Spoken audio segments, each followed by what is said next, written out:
Senhoras e senhores, muito bom dia. Deixa eu fechar a porta aqui. Senhoras e senhores, como é que os senhores estão? Tudo bom?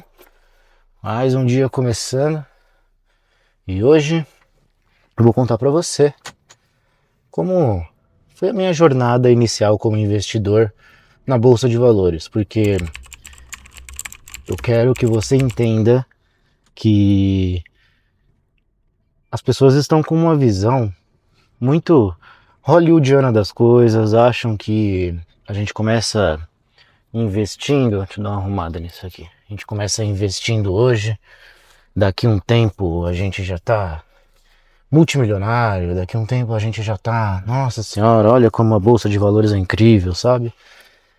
E vocês têm que entender, pessoal, principalmente eu, tô aqui ó, indo pro trabalho, 5h40 da manhã, sou um CLT e trabalho, entende? Trabalho, invisto na minha carreira, invisto nos meus estudos, tenho meta para cumprir, tenho risco de ser mandado embora, trabalho no maior banco da América Latina, então assim, vida real, ó, pegando trânsito de manhã, certo? Mas não era assim lá atrás. Lá atrás eu ia para a faculdade, ia para pós, pegava ônibus, pegava metrô, dormia pouco. Então todo mundo tem a sua história, certo? Mas o que eu quero trazer para você é uma noção de vida, uma noção de que as coisas elas acontecem ao longo dos anos. Só que você tem que se programar para isso. Não adianta você ficar vivendo aleatoriamente, entende? Não adianta. Se você ficar vivendo de forma aleatória, as coisas não vão funcionar. Você só vai perder tempo. Então, onde essa história começou, né? Pra gente começar a contar logo como que foi comigo. Primeiro que assim, alguns anos antes de eu começar a investir, eu já queria investir na bolsa. Eu já tinha essa visão de que, cara, em algum momento na minha vida eu vou investir nesse negócio aí, nessa bolsa de valores, entendeu? Por quê? Porque no colégio eu tinha um amigo que o pai dele era broker, ele mexia com essas coisas. E eu lembro que ele já ensinava o filho dele, que é o pai do meu amigo, e aí com esse meu amigo eu via no iPhone dele ele mexendo nas ações, ele ficava acompanhando os valores na bolsa, sabe? Eu achava isso estranho, assim, eu achava estranho e curioso. Eu falei, nossa, que da hora, né, e tal. E comecei desde já a pesquisar lá no colégio. Então olha como são as coisas, né? Eu já comecei a criar essa vontade lá no colégio. Beleza. E aí, conforme o tempo foi passando, eu comecei a fazer estágio, como eu contei pra vocês, comecei a trabalhar e demorou para eu começar a investir na bolsa, porque não é assim também, né? Ah, agora eu comecei a trabalhar, vou investir na bolsa. Não, tem toda uma preparação, né? Até porque investimento na bolsa é investimento de alto risco, é renda variável. Então, como é que você começa a ganhar o seu dinheirinho e já começa a investir? É assim que funciona? Não, né? Então, eu primeiro organizei a minha vida financeira, comecei a ajudar minha mãe, meu pai. Na época, meus pais estavam se separando, então eu estabilizei minha vida. Fiz ali uma primeira organização financeira, que é o quê? Construir uma reserva de emergência, então deixei um dinheiro separado, comecei a investir na renda fixa mesmo, sabe? Poupança, tesouro direto, enfim. Depois que eu tive uma quantia ali melhor, aí eu comecei a ir para a Bolsa de Valores. Aí eu comecei a ir para renda variável. E aí depois quando, né? Percebo o seguinte, eu comecei a fazer estágio e fui contratado ali, estágio de 2014, contratado em 2016. Eu fui começar a investir na Bolsa 2 anos depois, 2018. Tanto que eu lembro disso porque eu comecei a investir logo depois que aconteceu a greve dos caminhoneiros. Não sei quem que vai lembrar aqui, que foi quando os caminhoneiros começaram a fazer greve na estrada, e aí eles pararam de circular o país, aí começou a faltar gasolina, começou a faltar coisa em mercado, não sei quem é que vai lembrar aqui, mas beleza. E aí isso foi acontecendo. E aí eu estava preparado para investir na bolsa e logo depois dessa greve eu comecei a investir. E aí como que é assim, né, essa questão de comecei a investir?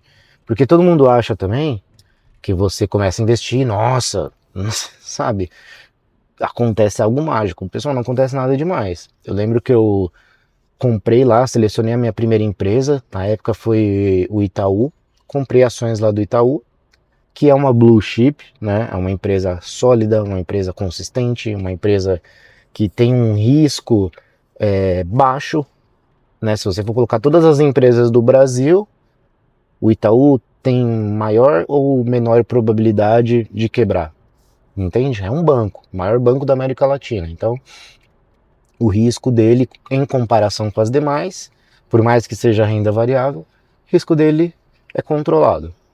Beleza.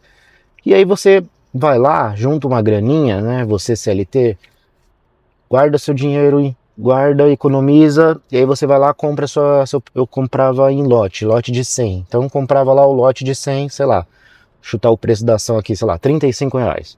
Então lote de 100, R$ 3.500, beleza. Juntava lá R$ 3.500, comprava esse lote.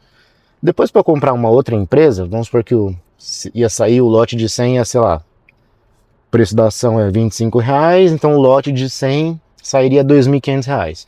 Cara, não era assim. Ah, no próximo mês eu já vou e compro outro lote de outra empresa. Não. Eu juntava ali mais 2, 3, 4 meses, chegava nesse valor e comprava esse lote. Podia comprar no mercado fracionado também, mas eu preferia comprar o lote, tá? Porque além de você estar no mercado ali, que não é no mercado fracionado, que a gente chama, isso me ajudava no comportamento de guardar dinheiro, de me organizar financeiramente. Então, pessoal, essa é a base, tá? Se você não conseguir ter o comportamento, por mais que seja pouco, mas se você não criar o hábito, o comportamento de guardar dinheiro todos os meses, você não vai conseguir sobreviver financeiramente e não vai conseguir investir na bolsa, tá? Eu comecei desse jeito, certo? Por quê? Porque, cara, qual é o CLT que vai começar todos os meses comprar um monte de ação na bolsa, entendeu? Então a gente tem que ser realista, pessoal. Então foi assim que eu comecei e fui montando minha carteira. Aí depois eu ampliei, saí das ações e comecei a ampliar a carteira. Fui para fundos imobiliários, por exemplo. Fundos imobiliários têm outra característica, né? Eles pagam mensalmente, enfim. Então, aos poucos, você vai adquirindo conhecimento e vai ampliando. Depois você vai para cripto, depois você, enfim, sabe, vai montando a sua carteira. Mas, cara, como que é? É desse jeito que eu falei para vocês. É guardando dinheiro, aí você chega numa quantia legal, você vai lá, pô, vou comprar uma ação agora disso daqui, tal, e compra, sabe? E é assim, uma coisa que eu falo, a gente tem que tirar essa visão de que, nossa, passou uma semana, passou um mês, estourei, já tô milionário. Cara, se você for consistente, se você for persistente, se você guardar o seu dinheiro, você vai chegar. Isso eu te dou a minha palavra. Você pode usar a inteligência artificial, gosto muito de fazer isso inclusive, e eu escrevi prompts, inclusive no meu livro, né? Eu tenho um livro que eu conto, que é o Investimentos na Prática. Esse livro eu conto como que é toda a questão de análise de empresa, como que você faz para investir, as melhores empresas, os melhores indicadores, enfim. E tem prompts de IA, que eu gosto de conversar com a IA, não tem como a gente negar a existência da IA. Então eu gosto de conversar com a inteligência artificial para construir projeções, construir cenários. Dentro do meu livro tem alguns prompts que eu deixo lá para você conseguir projetar. Então, aí um prompt simples, tá? Ah, se você investir R$ 200, R$ 500 todos os meses e montar uma carteira na Bolsa de Valores, daqui a 10 anos, 20 anos, como que vai estar essa carteira? Óbvio que aqui eu falei de forma bem macro, no prompt que eu escrevo no livro, ele é bem mais detalhado, tá? Que tem vários fatores aí para você considerar. Mas se você fizer esse exercício simples, você vai ver que você é capaz de ficar milionário. E o que é legal? O que você aprende também com isso? Se você olhar um gráfico que ele mostra o crescimento do seu patrimônio com o tempo, você vai perceber que nesse gráfico, o que consolida o seu patrimônio, o que faz o seu patrimônio crescer no começo, nos primeiros anos, é o dinheiro que você coloca. Depois, é os juros compostos. Então, os juros trabalha para você, em algum determinado momento, ele vai trabalhar mais do que o seu próprio dinheiro que você colocou. Só que para chegar nesse momento, você precisa de novo de paciência, de persistência, entendeu?